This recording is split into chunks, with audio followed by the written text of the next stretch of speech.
guys? It's Shadow or Austin here, and welcome to a new video here. So it's been a while since I made a video. The last video I made was The Walking Dead. So I was pretty much waiting for school to end. But you know what? I still have a week left of school, and I decided let's make a couple videos. And once I'm out of school, we'll really start kicking off the videos again. So we're gonna get right into this video. I'm gonna be doing a lot of videos like this. This is Pokemon based. I'll be doing a couple more. I'll be doing Pokemon theories and Pokemon tops. Or this will be Ash's top rival in the Pokemon anime. So I have 7 rivals here from Generation 1 to all the way to Kalos. So we got from Kanto to X and Y. And I did these kind of in order of who was introduced in order. So I think at least I'm pretty sure I got this correct. But we're gonna get right into this with his first rival, and probably the most well-known rival. Even if you don't know much about Pokemon, everyone should know who Gary Oak is, if you've even heard of Pokemon. So Gary is Ash's most known rival because he grew up with Gary. And they kind of had that tension from day one. That kind of rival, that frenemy stuff. And Gary was kind of that cocky dude that thought he was all of that. And he constantly bragged and always talked about how powerful he is. Gary's main Pokemon is Blastoise because he did pick Squirtle. Each trainer I picked a decent amount of pictures for. Obviously, Arcanine he uses a lot. Eevee came into the picture, and Johto. Gary is a very interesting trainer. Now, they actually didn't battle a lot. Their biggest battle was no doubt in the Johto League when Ash, spoiler alert, this will be a lot of spoilers obviously, when Ash finally beat Gary, and it was when it most mattered. Ash, I don't remember how many times they battled beforehand, but all I recall is they didn't battle much, but this was an epic battle, a long-awaited battle, and what I really like is Gary was Ash's rival, not only for Kanto, but for Johto, as I just mentioned. They didn't face each other in the Kanto League because, actually, he got eliminated by Richie, who's the next guy on this list.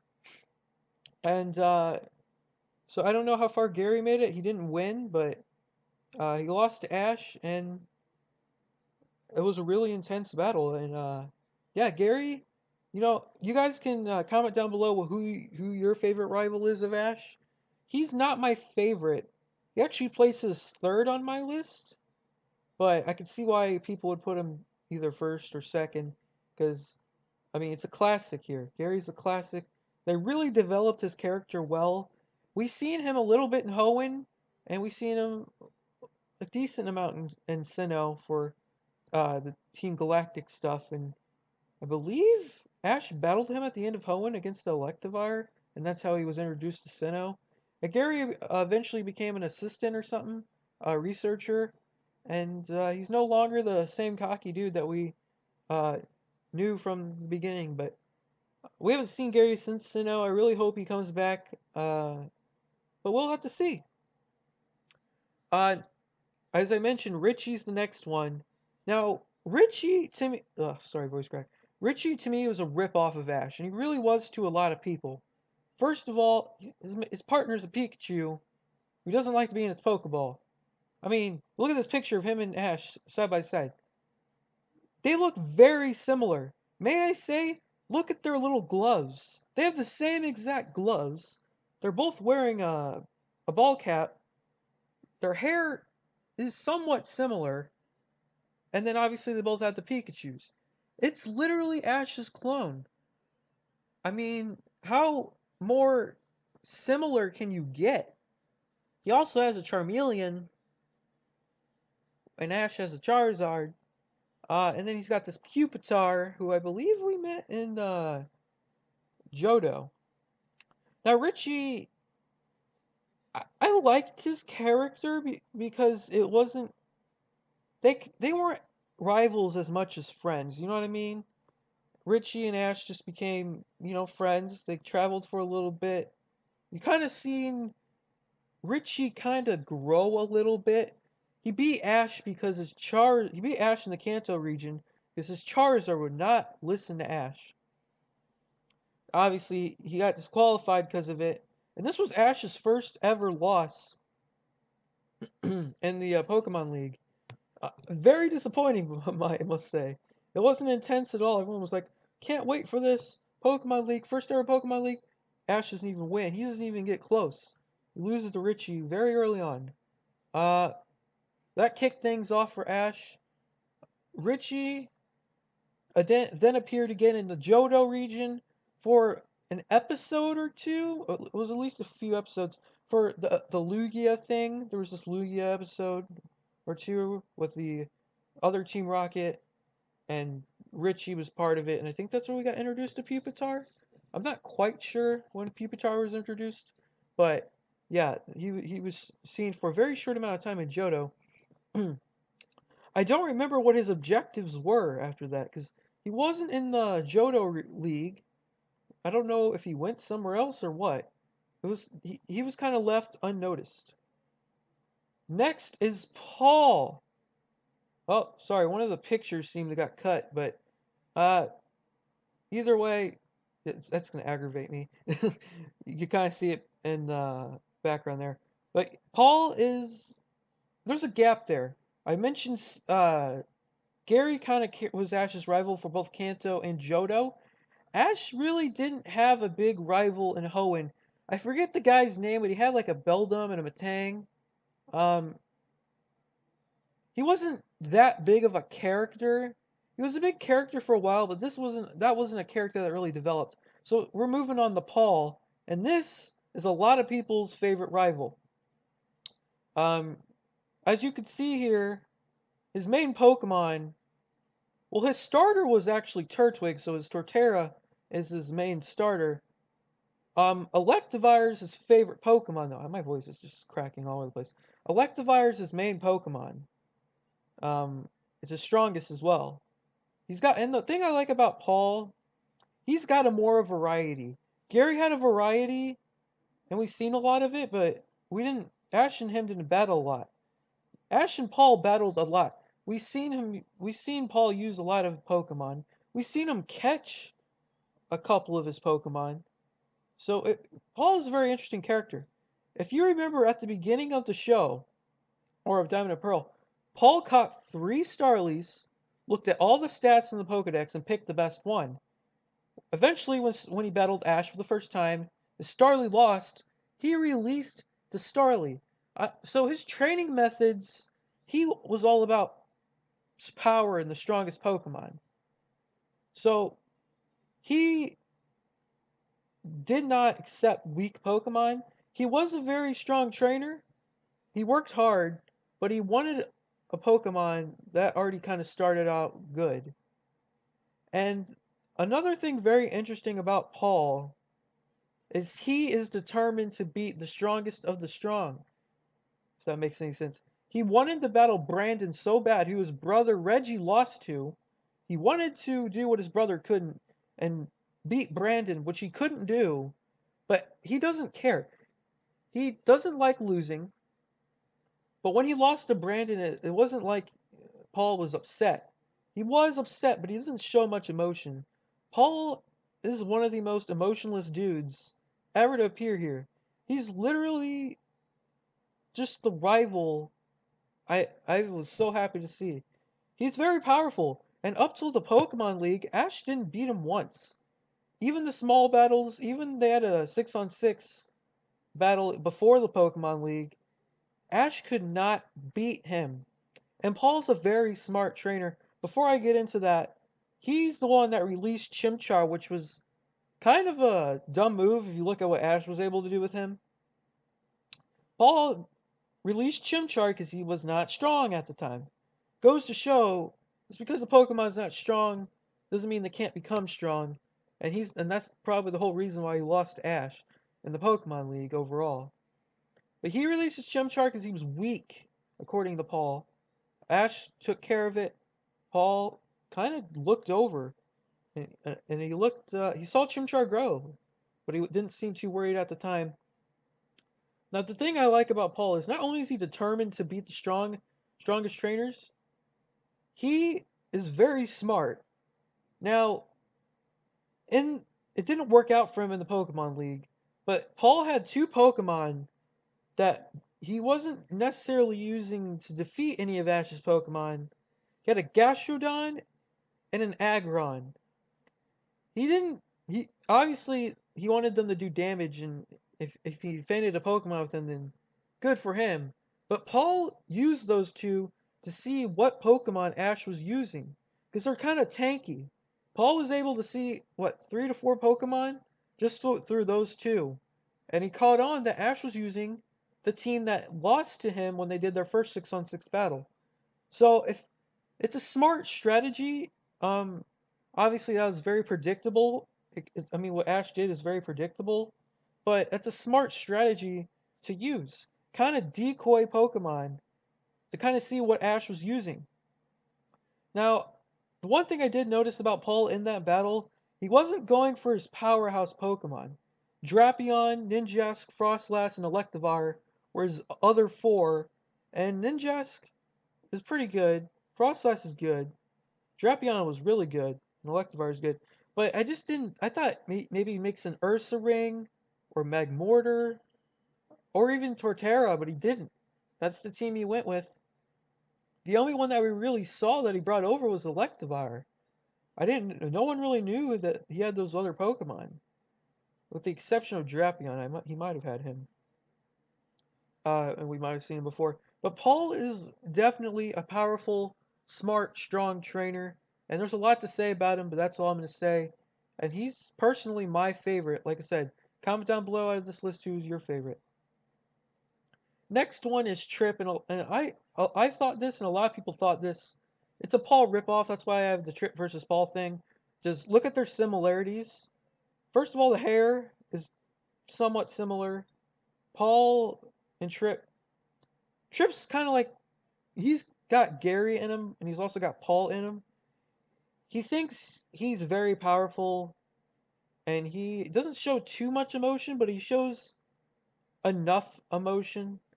Gary showed a lot. As you can see some of these pictures here, he's got that face like, you can't beat me. His starter is Snivy, and really Superior is a really good Pokemon, strong for him.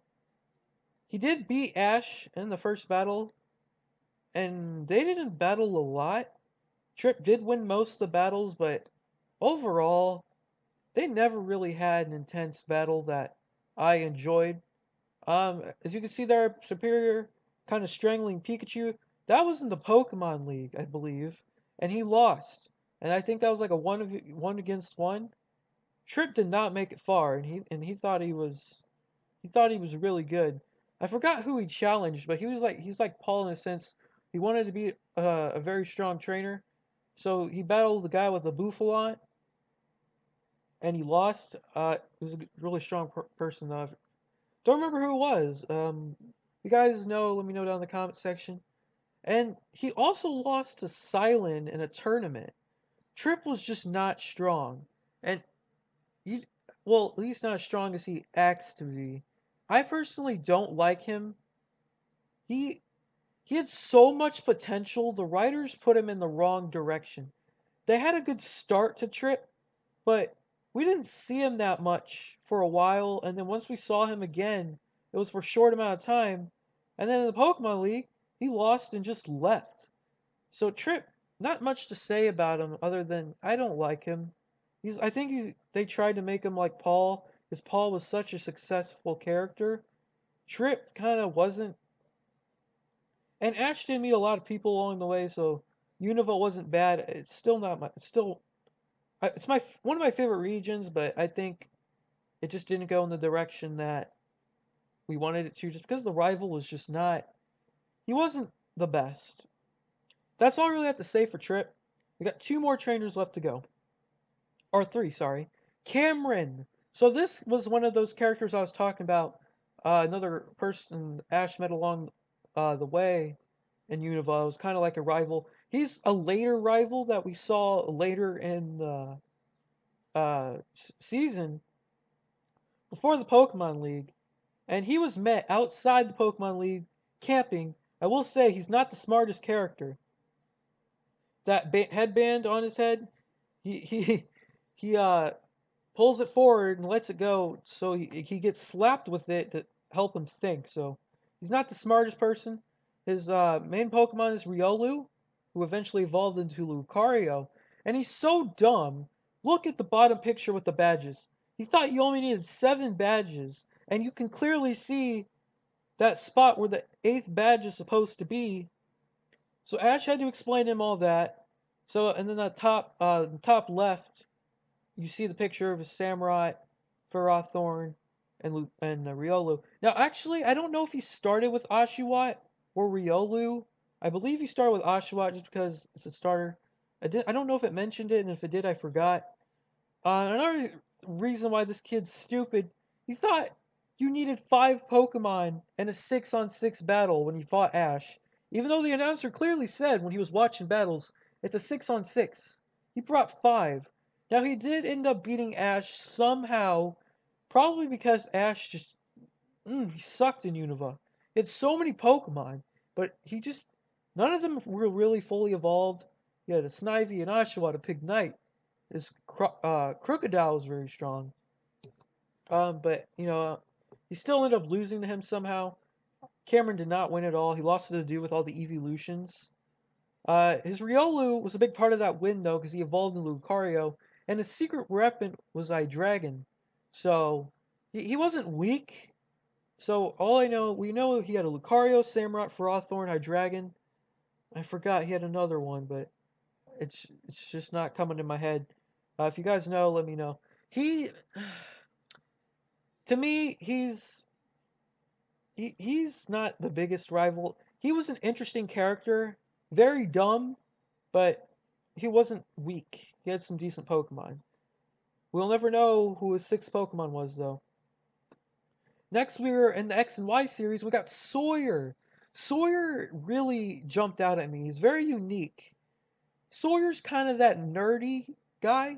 As you can see in the Ash versus Sawyer picture, he's got a notebook. And Sawyer, every time he'd battle or watch battles, he would write down the opponent or the battler's strategies so he can learn.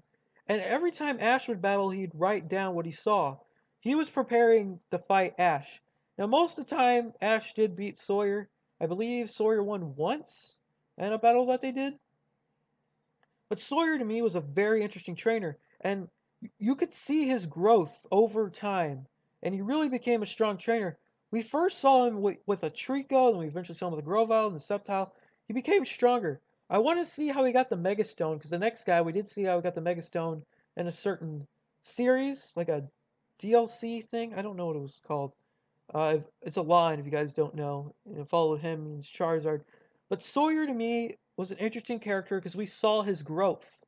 You look at the other rivals, they didn't really have growth. This was one rival that Ash really had the advantage against the whole time, really until the end. And Sawyer did lose to Ash in the semis, but Sawyer did very well. He had a Salamence, he had a really good team. And some strategies he had, Ash, when they first began the battle, Sawyer sent out a Slacking, Ash sent out a Hawlucha. His Hawlucha had Slack Off, and he was tanking hits against Hawlucha, and he one-shot Hawlucha because he tired him out. That was a good strategy by Sawyer. He knew what he was doing. Then, I don't remember... Oh, Aegislash. He had an Aegislash, and he used the battlefield for his advantage because it was against Pikachu. I believe Pikachu ended up taking him out. I'm not sure because Ash then had a strategy to counter his. But Sawyer had really good ideas, and he learned a lot of them from Ash. So Sawyer's growth was very entertaining. He had Mega Sceptile. There's some other Pokemon. He had a Salamence, Aegislash, Slacking, as I mentioned. So Sawyer was not a weak trainer. Kind of nerdy, but he was not weak. And then the final is Alain. Now, Alain really wasn't a rival. Eventually, he kind of became a rival to Ash. But Alain had an interesting story. So we learned about his Mega Charizard and how the Mega, became a thing. His sister Marin had a sick chest spin. Everything he was doing was for Marin. And Ash didn't know about that when they first met. And Ash didn't know he was a part of Team Flare and Lysandre. I'll get more into that later. First things first, his Charizard is his main Pokemon, but his Charizard is so overpowered. He's strong, with or without Mega Form. Obviously, his Mega Form is very powerful, but even without it, his Charizard is very good.